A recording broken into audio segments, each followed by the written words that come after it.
తెలంగాణ ఉద్యమ పార్టీగా బీఆర్ఎస్ కు ఆదరణ ఎప్పటికీ తగ్గదు. ప్రస్తుతం అధికారంలో లేకపోయినా మళ్లీ మనమే కొడతాం అంటూ బీఆర్ఎస్ అధ్యక్షులు మాజీ ముఖ్యమంత్రి కేసీఆర్ సంచలన వ్యాఖ్యలు చేశారు. ఎర్రవల్లి, నరసన్నపేట, గజ్వేల్ ప్రాంతాల నుంచి గ్రామ సర్పంచులుగా ఎన్నికైన అభ్యర్థులు గౌరవపూర్వకంగా తమ అధినేత కేసీఆర్ ను కలిశారు. ఈ సందర్భంగా పల్లె ప్రజల మద్దతుతో సర్పంచులుగా గెలిచిన వారిని కేసీఆర్ అభినందిస్తూ రానున్న కాలంలో బీఆర్ఎస్ అధికారంలోకి రావడం పక్కా అని భరోసా ఇచ్చారు. ఈ సందర్భంగా మాజీ సీఎం కేసీఆర్ మాట్లాడుతూ బీఆర్ఎస్ ఈసారి అధికారంలోకి వస్తుంది అన్న ఆశాభావం వ్యక్తం చేశారు. రాజకీయాలన్నాక అధికారం పోవడం రావడం సర్వసాధారణమని, ఒకసారి అధికారం కోల్పోయినంత మాత్రాన భయపడాల్సిన అవసరం లేదనేది, తెలంగాణ ప్రజల పొరపాటున బీఆర్ఎస్ ను వదులుకున్నామని చింతిస్తున్నారని, అవకాశం కోసం ఎదురు చూస్తున్నారని కేసీఆర్ అంతవరకు అందరూ సానుకూల దృక్పథంతో ఉండాలని కోరారు. తెలంగాణ ఇచ్చింది మేమే అని కాంగ్రెస్, లేదు పోరాడి తెచ్చింది మేమే అని బీఆర్ఎస్ మొదటి నుంచి వాదించుకుంటున్న విషయం తెలిసిందే.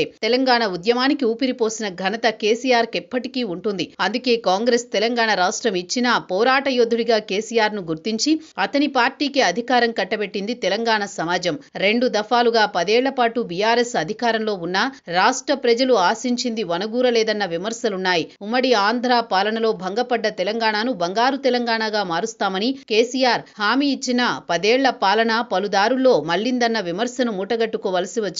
తెలంగాణ ఆత్మగా భావిస్తున్న నీళ్లు, నిధులు, నియామకాల విషయంలో బీఆర్ఎస్ అనుకున్న ప్రగతి సాధించలేదని సర్వత్రా వినవస్తోన్న మాట. తెలంగాణ ప్రతిష్టగా భావిస్తోన్న కాళేశ్వరంపై నీళ్లు నీడలు కమ్ముకున్నాయి. సొంత పార్టీ నేతలు అధికార కాంగ్రెస్ పార్టీలోకి వలస వెళ్లారు. పార్టీ వర్కింగ్ ప్రెసిడెంట్ కేటీఆర్, మరో మాజీ మంత్రి హరీష్ రావు కూడా కేసీఆర్ కుమార్తె కవిత తిరుగుబాటు జెండా ఎగరవేయడం, పార్టీ నుంచి సస్పెండ్ కావడం బీఆర్ఎస్ కు ఎదురుదెబ్బలుగానే గుర్తించాలి. ఈ నేపథ్యంలో ఎన్నికైన సర్పంచుల్ని ఉద్దేశించి కేసీఆర్ అన్న మాటలు బీఆర్ఎస్ నేతలు, కార్యకర్తల్లో ఆత్మవిశ్వాసాన్ని నింపడానికి అని భావించాల్సి వస్తుంది.